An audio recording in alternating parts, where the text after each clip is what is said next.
Welcome to Club E. Hi, I'm Rick Brimacombe of Brimacombe and Associates.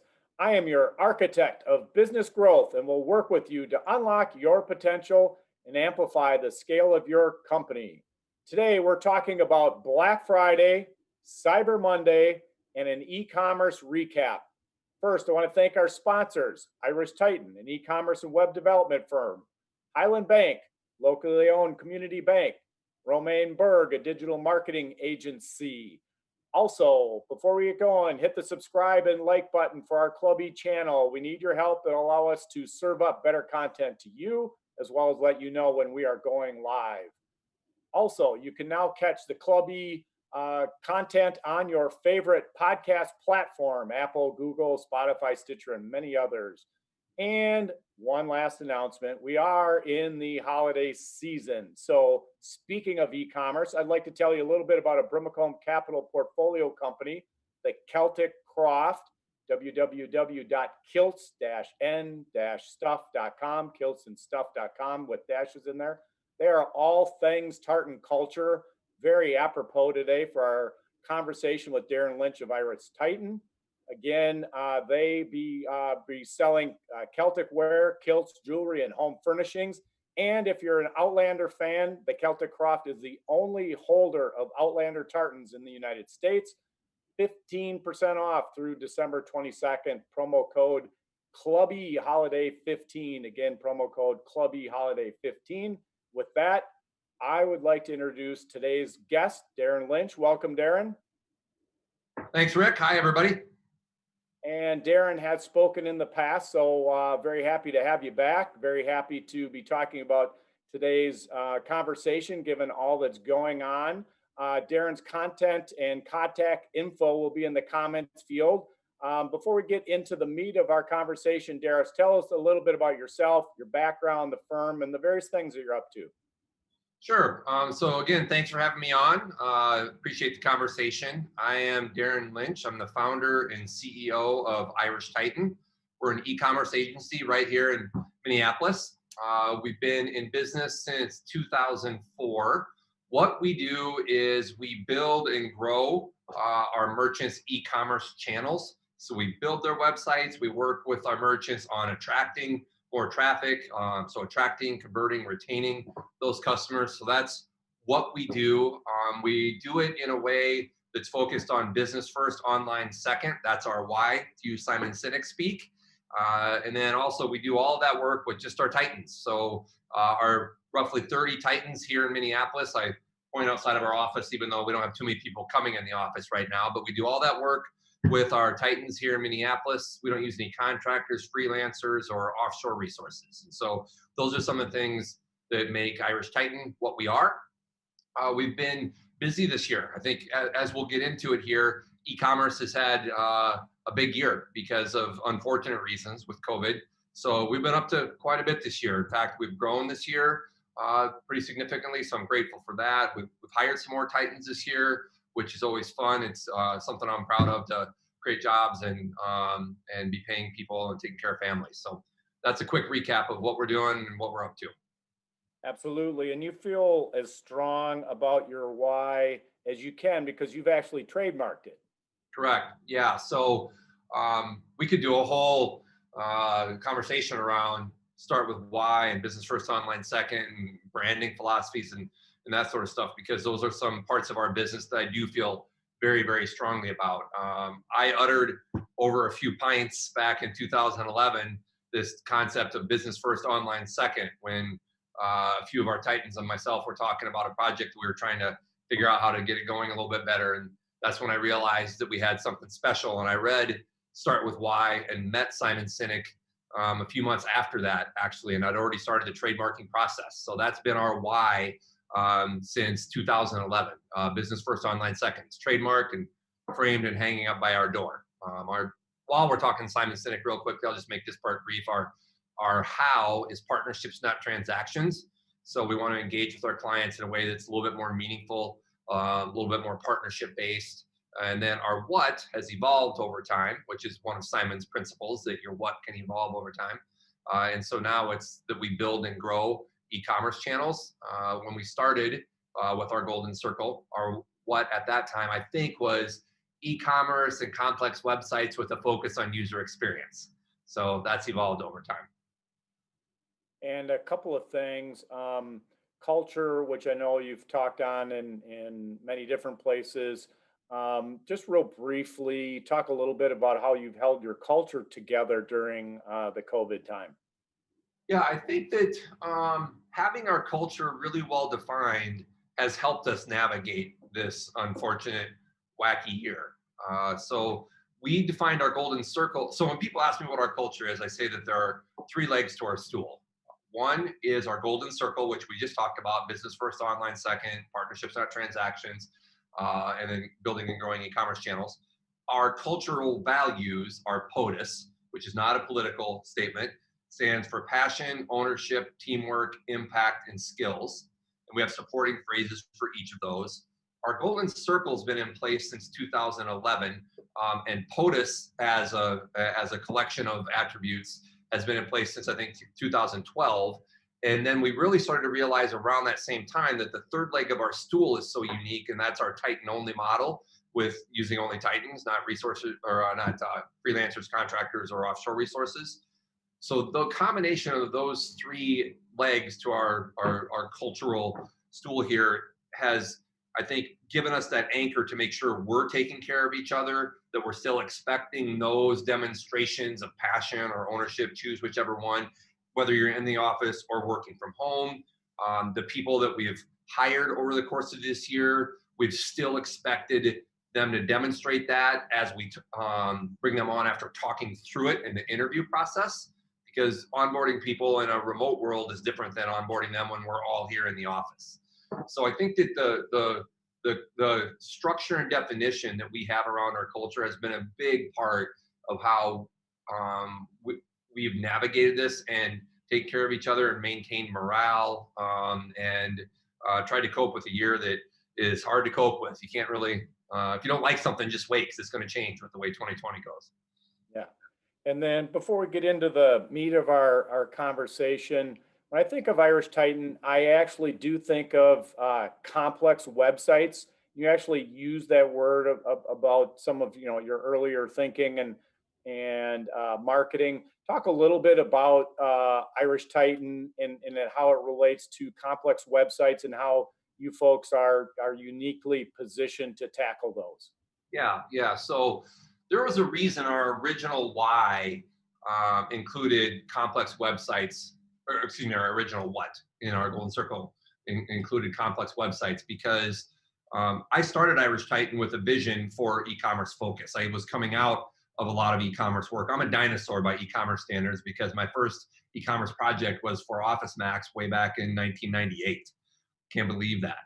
And so when we started Irish Titan, e-commerce was nowhere near where it is today.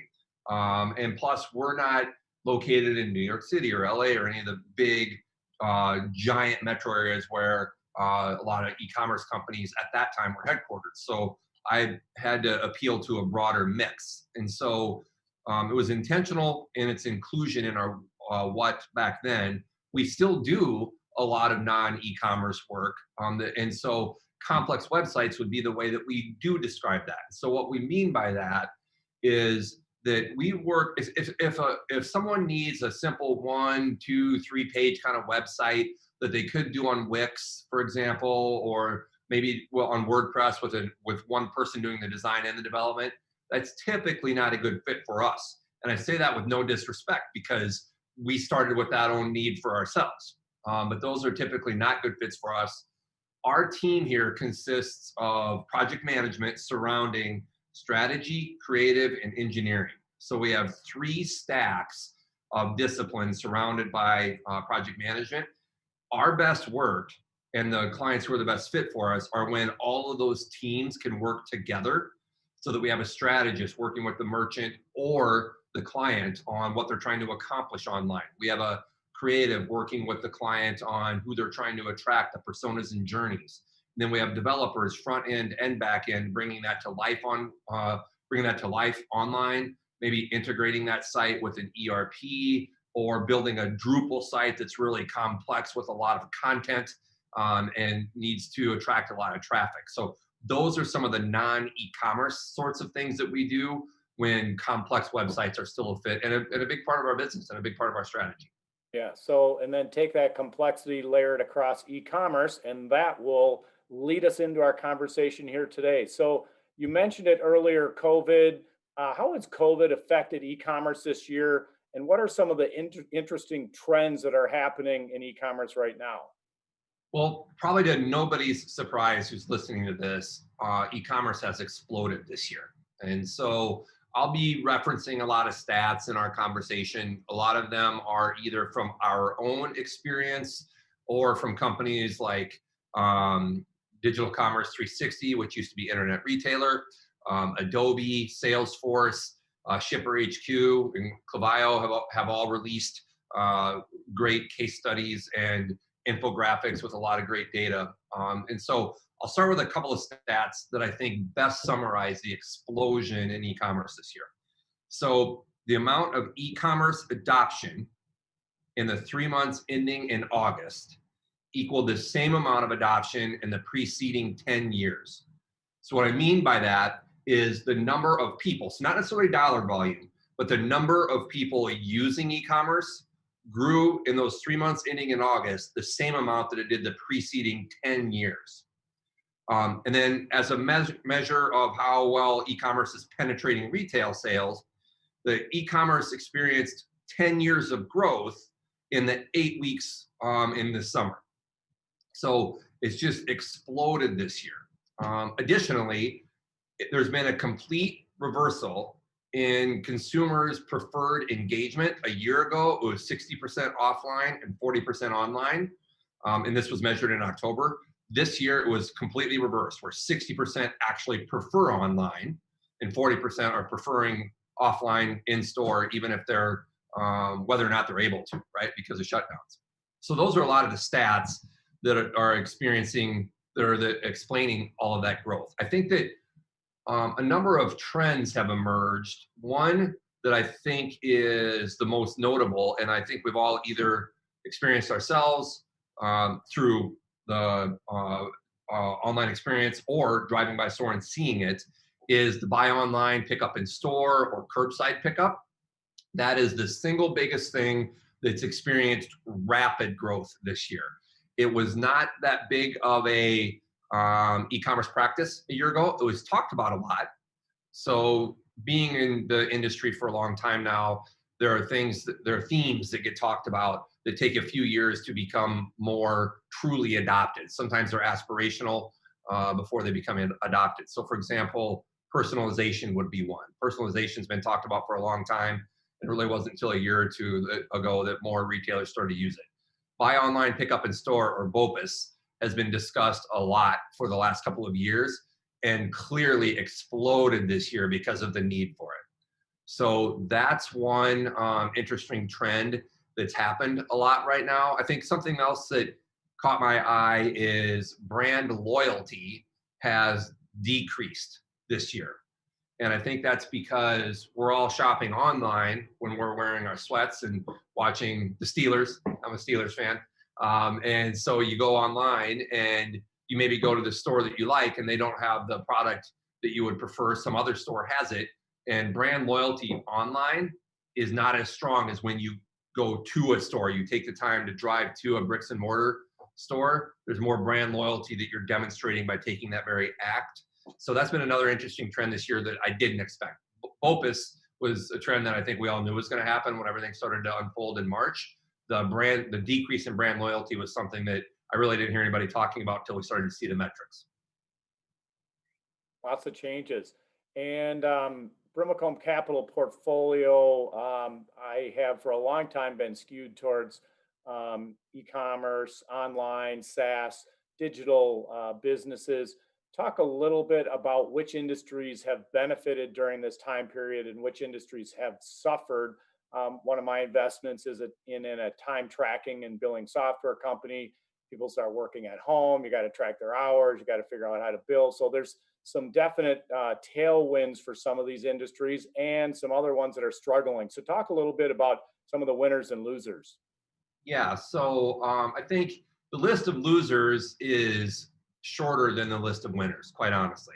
Almost every category is up to some degree. I think that especially if you extend it to things like time tracking software or collaboration software, right? Like Slack, which was just purchased by Salesforce last week, or Zoom, right? Zoom is now a verb and a noun, not just a company.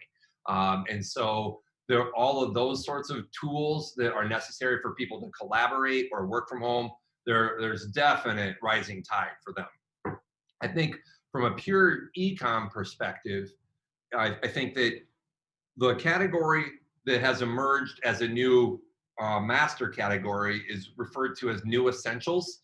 And I think that that really captures the new lives that we all have in these times, where things like office supplies, health and fitness, beauty and cosmetics, housewares, home improvements, those sorts of categories are now considered new essentials because so many more people are working from home so much more and they want a bit of a better environment around themselves. Those categories are up, all of them at least double digits. I think that some of the categories that struggled at the beginning of the pandemic have leveled off a little bit, but things like luxury goods did not do well for a while. Business apparel, professional attire, that struggled and continues to struggle, whereas like higher quality sweatpants continues to do well, right? So I think the categories have, if you apply a little bit of logic to the lives in which we're all living now, those are the categories that exploded.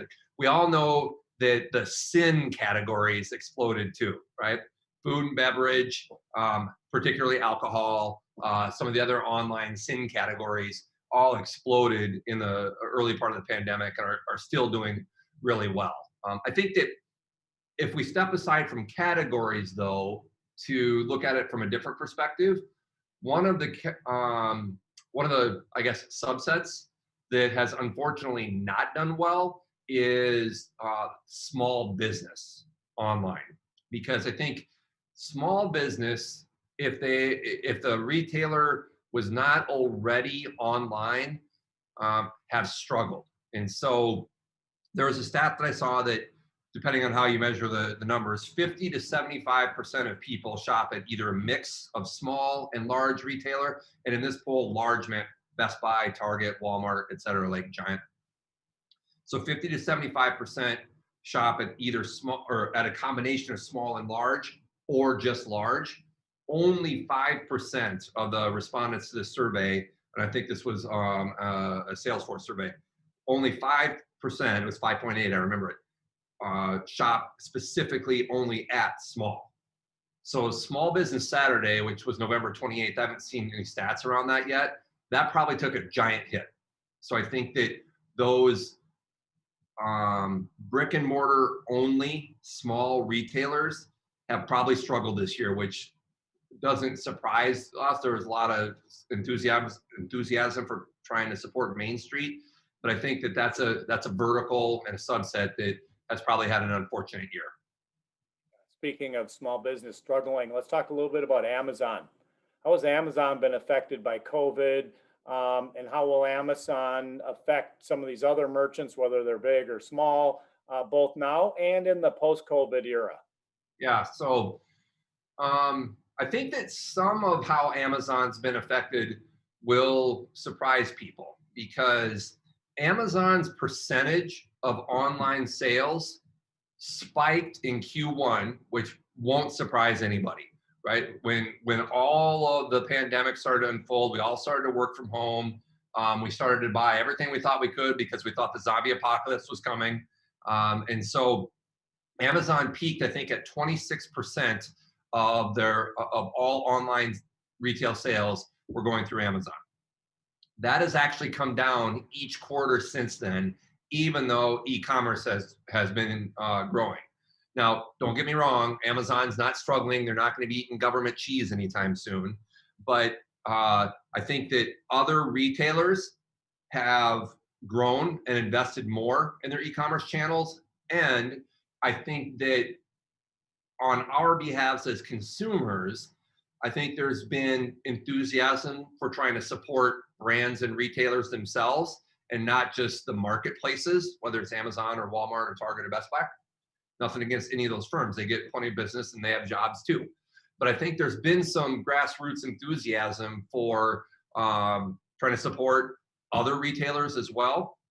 Plus, with their investments in e-commerce, it's been digging into Amazon's share of overall online retail sales. I think that going forward, the impact that Amazon is most going to have on branded sites, and by branded sites, we mean anything that would be irishtitan.com if we were an e-commerce merchant, or Kilts and Stuff.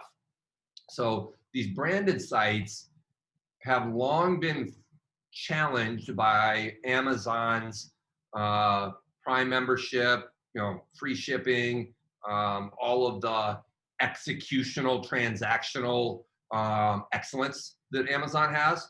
I think that is the theme of how the branded merchants are going to grow and be forced to grow. Because I think, for example, they're going to have, I would suggest that someone who wants to compete with Amazon in terms of getting more site to your branded or more traffic to your branded site, work with your carriers. Work with them to improve the transparency on delivery dates, on shipping costs, figure out how to offer overnight maybe on your best sellers, so that if someone comes to your site and you have maybe 8 to 10 products that make up 80% of your sales, you can offer overnight shipping for those products. That's how you can compete with Amazon. And I think that those best practices coming out of the focus on e-commerce this year is what will position these retailers to continue to absorb some of that traffic and not let it all go to Amazon. Another example would be free shipping and how you achieve that. There are a lot of numbers that people understand the shipping should cost something, but if you will offer a threshold for them to reach to get free shipping, they'll increase their basket size to reach that. They're not trying to necessarily get free shipping with in exchange for nothing if they understand there's a threshold. It's another best practice that I think is emerging with the rapid ascension of branded e-commerce as it relates to Amazon while we're sitting at home in our Steelers sweats watching them beat the Ravens. Absolutely. All right. So a reminder to everybody, if you'd like to ask Darin a question, put your question in the comments field and we will get to it if we can. Similarly, Darin's contact info is in the comments field as well. All right, so speaking of Amazon, most people think of D2C when they think of e-commerce, but how has B2B been affected this year? I mentioned earlier on some of the Brimacombe Capital portfolios done well during this period, but talk a little bit about the impact on B2B. Yeah, so just to make sure to quickly define some of the acronyms, in case someone's unfamiliar, D2C means direct to consumer, which is the new way, for whatever reason, that B2C is typically referred to. So it used to be business to consumer, and now more and more frequently it's called direct to consumer. B2B is business to business. And the D2C has definitely grown this year significantly. We've already gone through some of those stats. B2B, depending on how you classify that and carve that out, has been a little bit more interesting. I think that a lot of the B2B SaaS software technology platforms have grown considerably this year. We've already talked about it, time tracking and Slack, and we're using some internal collaboration tools that better help us manage our strategy. So Traction EOS is a organizational system that many people listening probably know.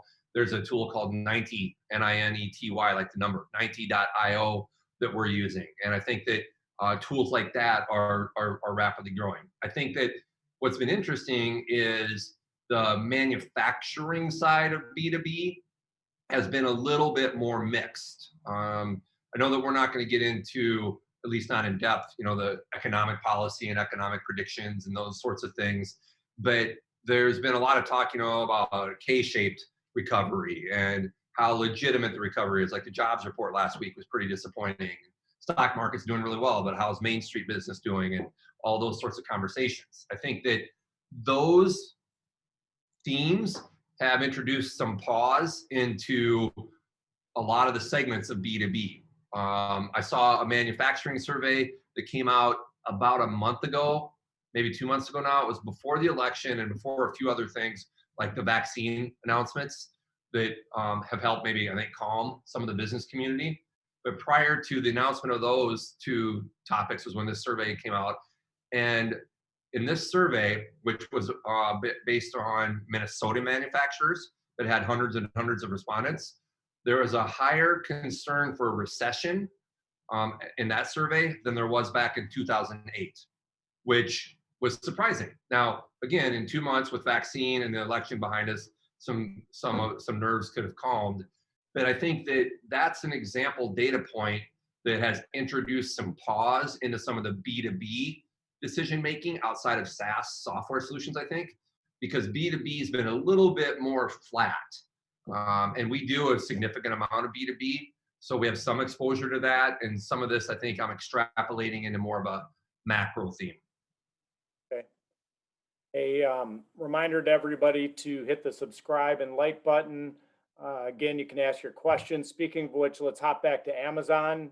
Eric M. wants to know, do you think Walmart's going to give Amazon some real competition online? Walmart will continue to grow their share. I don't know that they will give Amazon, I don't think they'll become equal competitors to Amazon online. They're going to grow. They have that physical footprint that Amazon doesn't, right? Where you could order online and go pick up at a Walmart store. And what's that stat? Like X percentage of the country lives within like 5 miles of a Walmart, and it's something like 70% or something like that. You know, that's off the top of my head, so I could be completely wrong, but it's a really high number.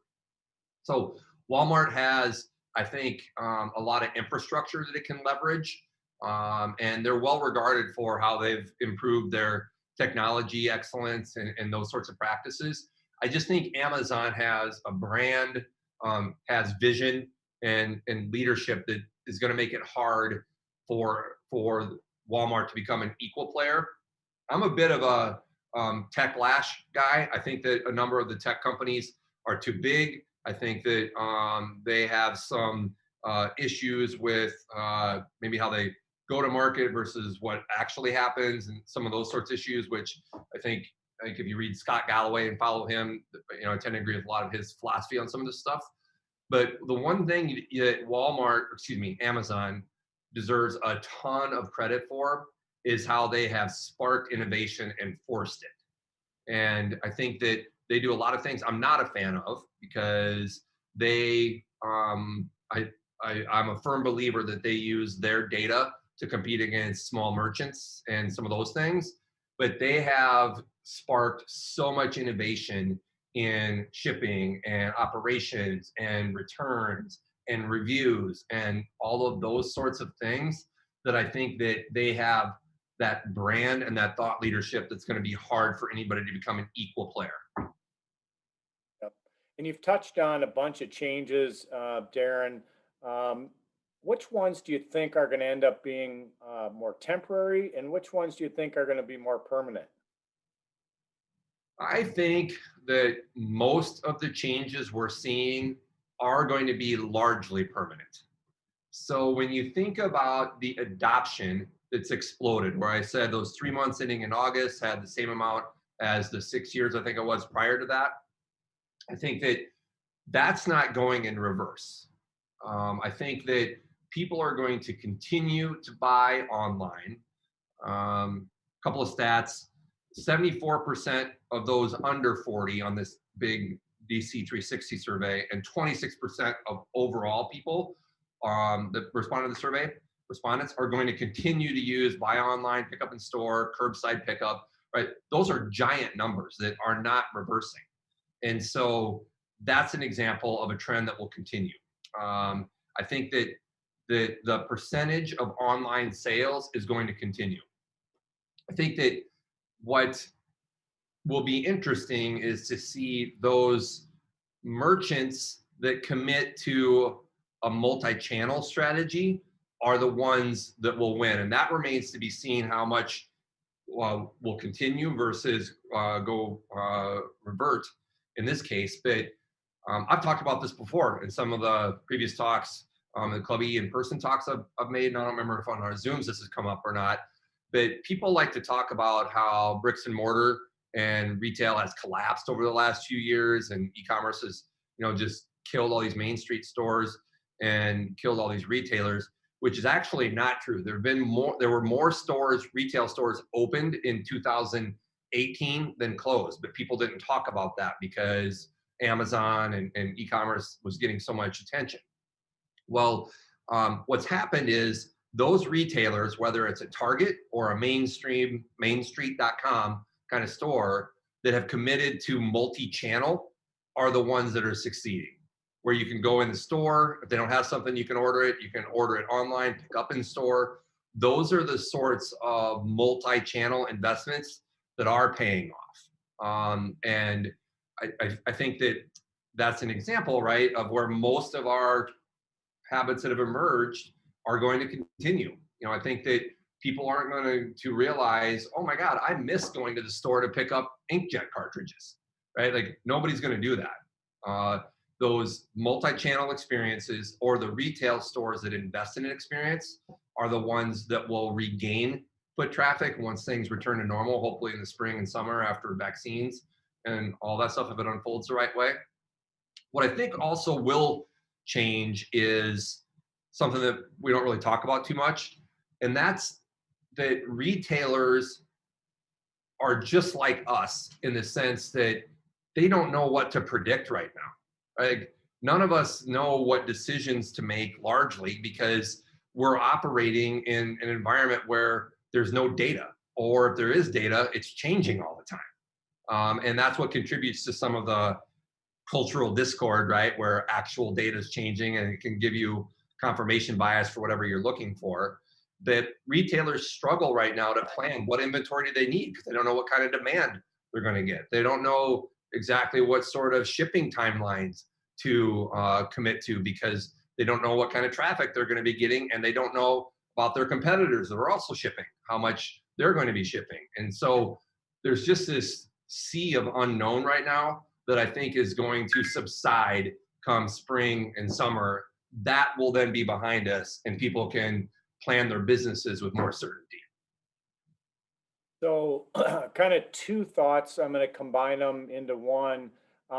We've seen at the Celtic Croft and with other D2C businesses, great start to the holiday season. I'm sure you, with many of your clients, have seen that as well.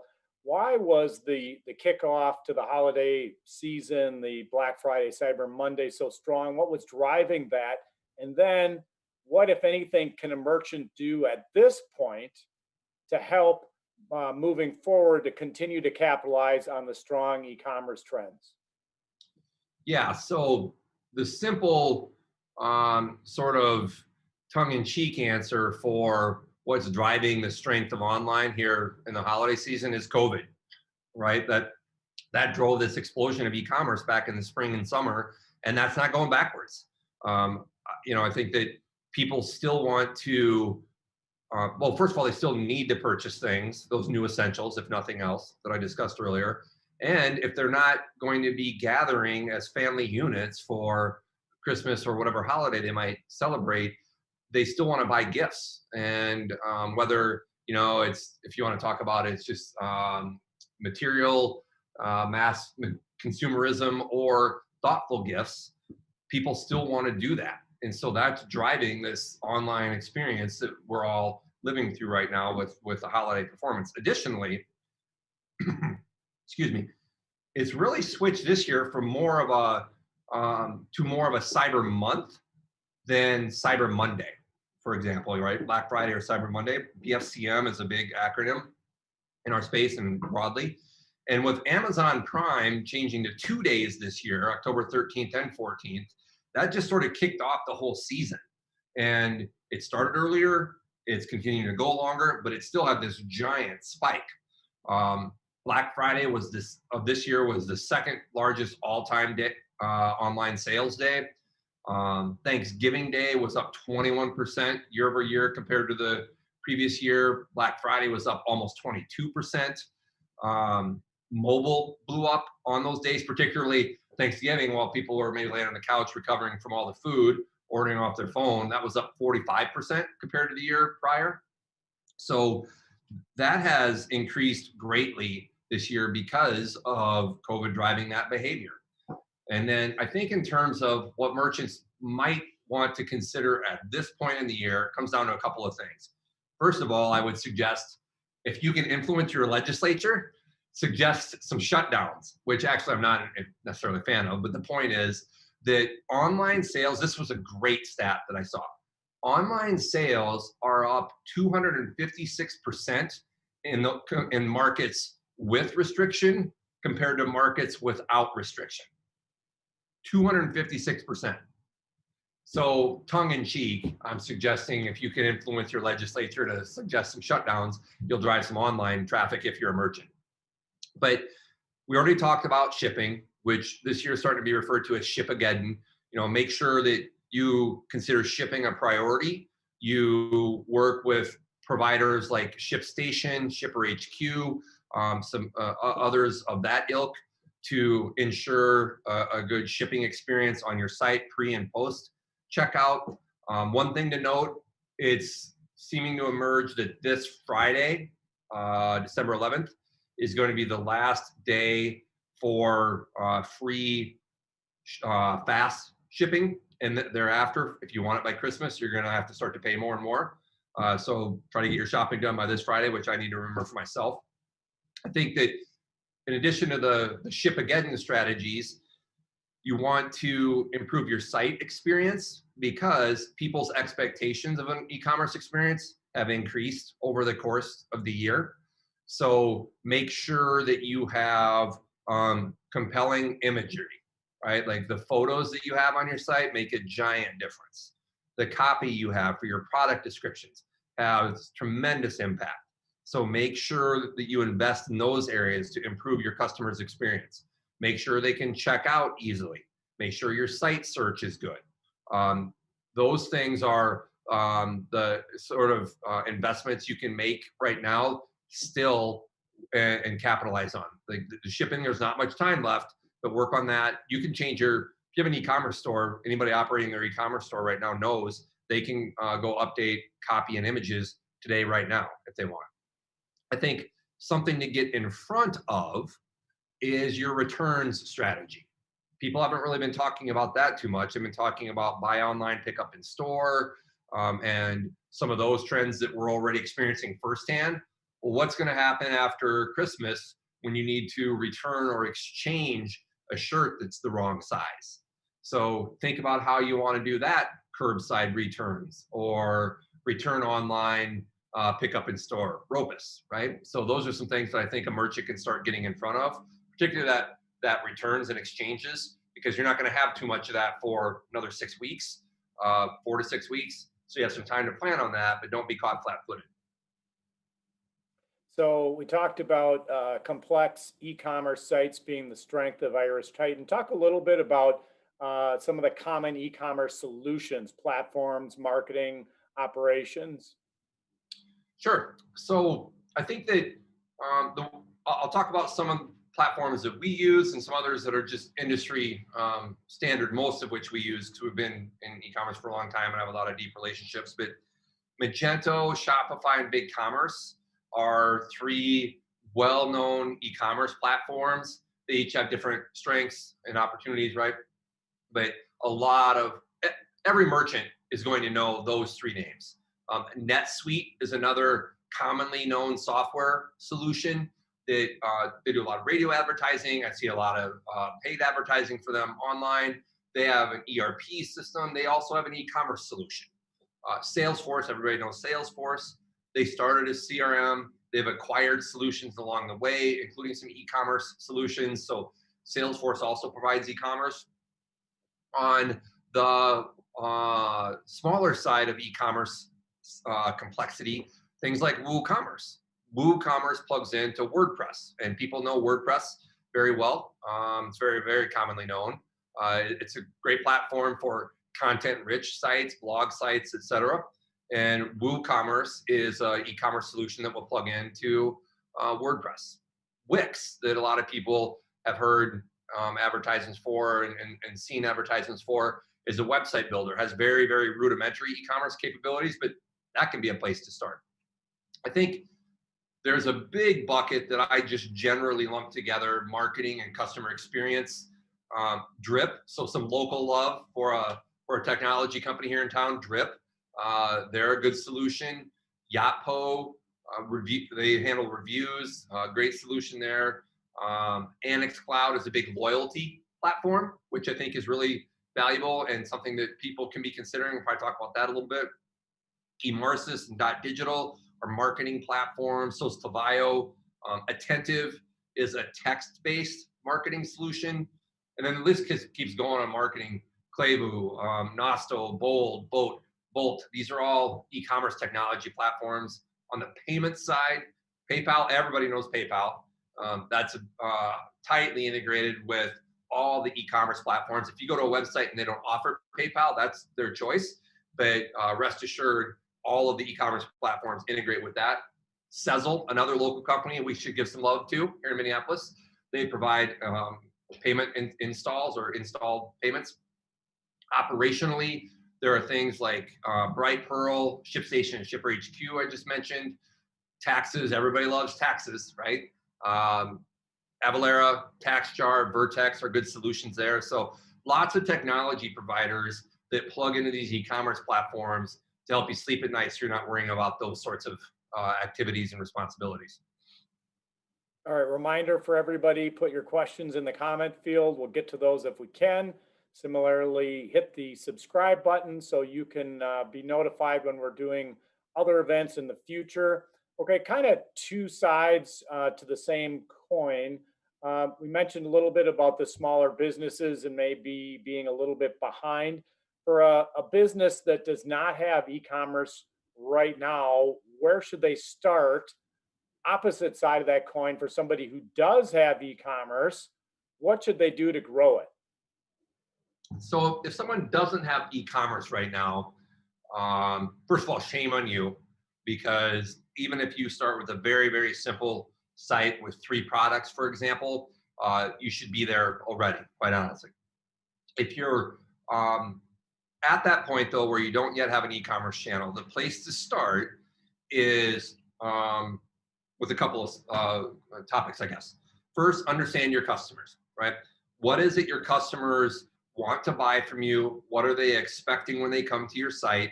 Who are they, right? Depending on that makeup of your customer, you may need to provide more information or less information. If you're selling to people who make quick decisions and are sort of emotional and instinctive about those decisions, you don't necessarily need to provide super in-depth FAQs. On the other hand, let's say, for example, you're a B2B manufacturer selling hydraulic parts, and you're selling to highly technical engineers who are buying those parts for inclusion in their own products that their company's making. In that case, you probably do need to include a lot of detail, maybe FAQ videos, lots of information and product copy about how the part's used, how it's measured, those sorts of things. So understand who that customer is. I think also right now, you want to take care to investigate your supply chain with a microscope. Because if you're unable to get product for any reason, because of COVID or unrelated, but right now there's a lot of issues around COVID, then you need to understand that before you start to commit to being able to sell product. So for example, we buy a lot of Apple product. We're an Apple shop here. And when I ordered a MacBook Air online, it took 6 weeks to get it, when before I could go to the store and get it that day. I know the Apple store is still open, but quite honestly, it's a terrible experience right now. If they're listening to me, I'm totally okay with that, because I've spent a lot of money at Apple over the years and I've been a big fan. But going to the store right now, it's a complete pain. And so if Apple's supply chain is such that it's disrupted and it's 6 weeks to get a MacBook Air, which I know I said I could go in the store and get it before, but even when I ordered it online before, it'd be about a week. That's a big difference. And so you need to take that into account. I think that the third topic or theme that comes to mind, if you don't have a store yet, we talked about customers, we talked about your supply chain. I would look at your data, your product data, your images, your copy. Do you have that? Can you get that from the supplier, depending on what your supply chain is, what your product is? Do you need to take the photos and create the copy? Because that is work that frequently can trip people up. They tend to oversimplify that. So that's where I would start if you don't have an e-commerce channel. If you do have an e-commerce channel, then I would start with, I'll chew my cabbage twice, to use an Iowa farm saying, photos and your product copy. Make sure that imagery in your photos is compelling. It highlights the product, catches attention, shows up on mobile. Make sure that your product copy and your product descriptions is well written, it's informative. Make sure there are no typos. Make sure that it's accurate. Make sure it's more than one sentence. Those are some things that you'd be surprised how many merchants overlook that. People love to talk about SEO, and merchants love to talk about SEO, but frequently overlook the power of their PDP, their product detail page, and how important the images and their alt tags for SEO and the product copy is. So check that off. There's no excuse for that. It's kind of blocking and tackling if you have an existing e-commerce channel. I alluded to this earlier. I think that if you have an existing e-commerce channel, you should be thinking about a loyalty program if you don't already have one. That is low-hanging fruit that most merchants take too long to get to because they're distracted with other minor little things. So that loyalty program, Certix is a local client. They've rebuilt their loyalty program to merge their online experience and their offline experience. So points accumulate together. You can use points in either channel, and you can use points in various ways depending on what your personal preference is for Certix products in this case. So I think that loyalty channels are a big opportunity for people to capitalize on better technology now and try to combat that brand loyalty that's been diminishing this year that I mentioned earlier. Absolutely, absolutely. From an investment standpoint, I know over the course of this COVID era, supply chain was something that we focused on, as well as customer concentration issues. You kind of alluded a little bit on the customer concentration side, but you definitely hit supply chain hard, which I totally agree with you. Definitely something for folks to look at. Speaking of looking at things, as you look forward, crystal ball question, are there any e-commerce predictions that you'd like to share with us? Yeah, I think that maybe I should have kept a few of these cats in the bag, because I've mentioned them a little bit earlier in this conversation, but I do think Amazon's percentage of overall online sales will continue to decrease, not notably, but I mean notable in raw dollars to us, but from 26% at their peak to I think 23% now, whatever the number was. That's a decrease that other merchants, whether it's Walmart or mainstreetretailer.com, are eating into. And I think that's going to continue. I don't know how far down it will go, and it won't go, it won't decrease to the point where Amazon's in trouble. But I do think that that's a trend that's going to continue. I also think that returns will be a topic that explodes post-COVID that people really aren't talking about. At our eComm forum event that we had about 6 weeks ago now, I think it was, we discussed that amongst a panel, and all agreed that that's something that we're surprised people aren't talking about a little bit more. And I think a year from now or less, ROPIS, return online, pickup in store, or maybe it would be ROSIP, RISOP, return in store, online pickup, or something like that, right? There's some acronym that's going to emerge in an industry that loves acronyms. There'll be an acronym that emerges that better encapsulates and better describes a process that we don't even have in mind yet. So I think that something is going to happen there because it has to. So reminder to everybody, one last chance, putting your questions in the comments field. You can also get Darin's contact info there. And then lastly, hit the subscribe and like button. If you had to I guess, maybe sum up what our conversation has done today, and you wanted one key takeaway for our audience to remember, whether it's something that we've dug into or maybe we haven't gotten to it yet, but what would be that one takeaway you'd like the audience to bring with them? Well, I'm going to give you two. I'm not good at taking direction, but Okay, one, and I won't charge you twice as much, so okay, two's good. and I won't pay half as much. Um, one's super quick, and I've already mentioned it. We're not putting the e-commerce cattle back in the barn, right? So e-commerce is not going to revert. People are going to continue to use e-commerce. My parents are using e-commerce now. They weren't before. They're part of that adoption. Even I'm buying more online now than I was before. So now I'm part of that increased penetration. None of that is reversing. So that's one takeaway. What we haven't talked about at all though, and I think I've seen very, very little mention of this in e-commerce prediction, is in the short term, um, e-commerce is going to perform no better than the real economy in general if people don't have disposable income, right? So e-commerce has grown because people have they had the stimulus checks. A lot of industries have either continued to do well or do well for a while. But a few months ago, what was it? Disney laid off like 20,000 employees, and was it United Airlines laid off 20,000 or something like that, right? So we had some mass layoffs. The jobs report last week was disappointing. Our government can't get their act together enough to figure out what to do from a relief perspective. If people don't have disposable income, they're not going to be buying, whether it's online or offline. And so I think that that's a takeaway. It's not really uplifting. I'm not doing any fear mongering. It's just sort of common sense, because when we start to come through this, we're going to get to a better spot. But I think that from an e-commerce perspective, there's still going to be lift for the holiday season.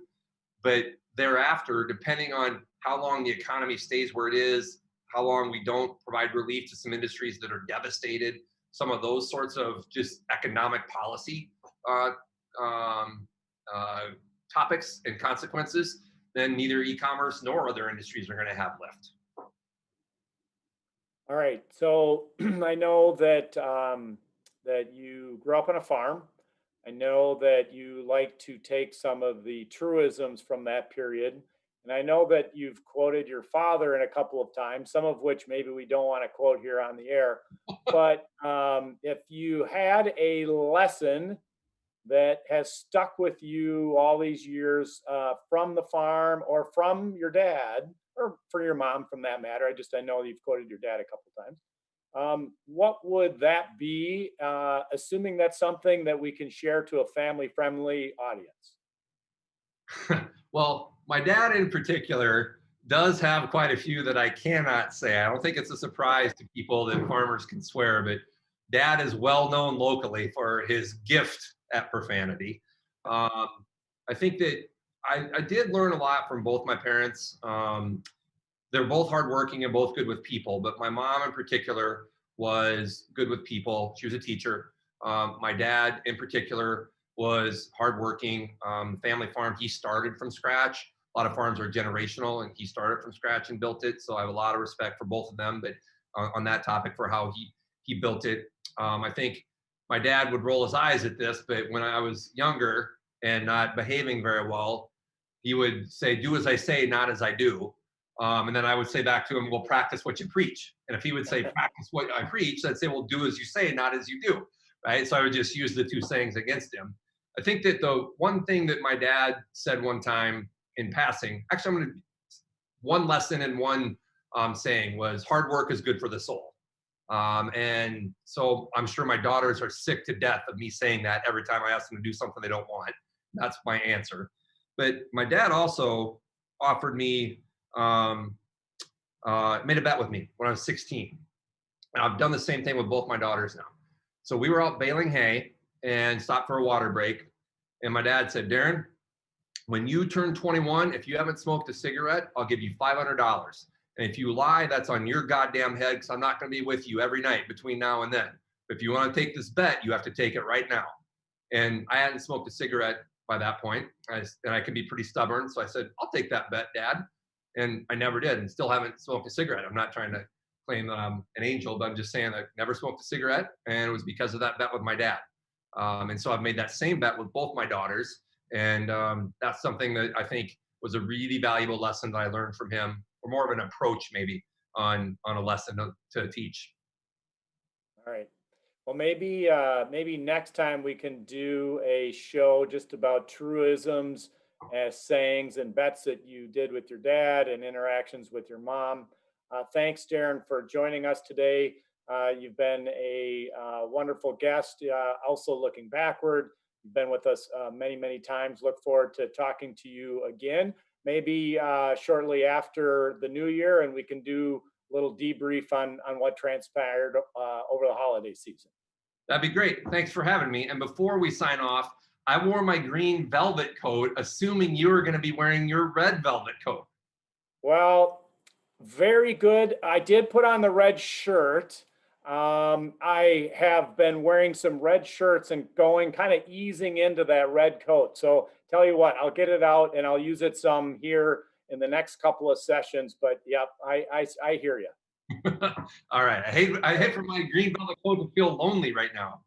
All right. Well, Thanks then we have to have you back before the holidays. I'll wear my red. You got your green. All right. Thanks for Go having me. Steelers.